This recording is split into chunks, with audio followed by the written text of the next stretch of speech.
Welcome. I'm Karen Sanchez, Senior Investment Analyst for Multnomah Group, and this is our first quarter 2024 market commentary. Core CPI, which excludes food and energy prices, rose 3.8% in the 12 months through March. That's down slightly from 3.9% in December and down significantly from 5.6% in March 2023. Shelter costs remain sticky. The Fed's preferred inflation measure, the Personal Consumption Expenditures Index, excluding food and energy, showed inflation slowing to 2.8% over the past 12 months, ended February 2024. March PCE will be released on April 26th. The Fed Reserve held rates steady at a range of 5.25% to 5.5% in its March meeting. The Fed noted a solid economy and low unemployment, and while inflation remains above the Fed's 2% target, it is easing. Late last year, with the assumption that inflation numbers would continue to cool at a heightened pace, the market priced in aggressive rate cuts in 2024, estimating 4 cuts totaling about 100 basis points. In light of the Fed's more cautious remarks, and as inflation numbers continue to come in stronger than expected, the market has pared its rate cut predictions for the year, now favoring the possibility of 2 rate cuts starting in the second half of 2024 and reducing their expectations to 50 to 60 basis points of cuts. The U.S. economy rose at an annualized pace of 3.4% in the fourth quarter, a decrease from the third quarter of 2023, which saw GDP rise 4.9%. The fourth quarter increase was driven by consumer spending, municipal and federal government spending, and residential fixed investment. Imports also increased. First quarter GDP will be released on April 25th. The largest contributors to fourth quarter's GDP growth were manufacturing and retail. Non-farm payrolls rose 303,000 in March 2024. The unemployment rate was at 3.8%, slightly up from March 2023 when the rate stood at 3.5%. For February, the most recent JOLTS release, job openings were at 8.8 million, down slightly from 9 million in December.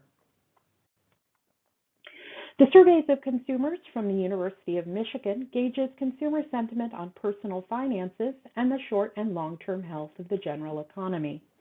April's report showed consumer confidence up 28.1% from 1 year ago. Consumers are expecting inflation to continue to decline and show continued confidence in the stability of the economy.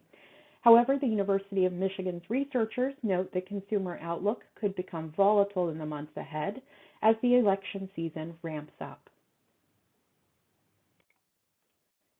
While the yield curve remains inverted, it has flattened some over the last year, with a 0.1% difference between yields on the 10-year and 30-year treasuries. The Bloomberg U.S. Aggregate Bond Index returned negative 0.8 for the first quarter. Most fixed income sectors declined, led by developed international bonds, long government credit, and treasuries. These were down 4.4%, 2.4%, and 1% respectively. Cash, high yield, short government credit, and emerging markets debt were the positive sectors. For the 1-year period, the U.S. Aggregate Bond Index was up 1.7%. This was led by returns in high yield, up 11.1%, emerging markets debt, up 9.5%, and cash, up 5.6%. Developed international bonds and long government credit detracted. Agency mortgage-backed securities returns remain under pressure as the Fed reduces its balance sheet. In U.S. equity markets for the quarter, the S&P index was up 10.6%, led by the communication services sector. Real estate was the only sector to post a negative return, down 0.5%. Energy stocks were up this quarter, posting a return of 13.7%. Those returns were concentrated in the oil, gas, and coal industry as the market sees supply constraints on geopolitical tensions and production cuts by OPEC. For the 1-year period, the index returned 29.9%, led by strong gains in communication services, up 49.8%, and technology up 46%. All sectors posted positive returns for the period. 2023 was the story of the Magnificent Seven. That's Alphabet, Amazon, Apple, Meta, Microsoft, NVIDIA, and Tesla. These stocks represented 26% of the S&P 500 index at year-end and saw head-turning annual returns, with Alphabet up 58%, Amazon up 81%, Apple up 49%, Meta up 194%, NVIDIA up 239%, and Tesla up 102%. In the start of 2024, we've seen some weakening of returns, particularly Tesla down 29.3% and Apple down 10.8%. Alphabet underperformed the index by 2.5%. NVIDIA and Meta strongly outpaced the index, posting returns of 82.5% and 37.3% respectively for the quarter.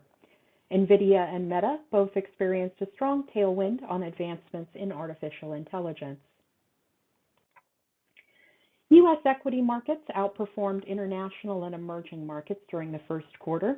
The MSCI World ex-USA Index, which includes only developed international companies, returned 5.7%.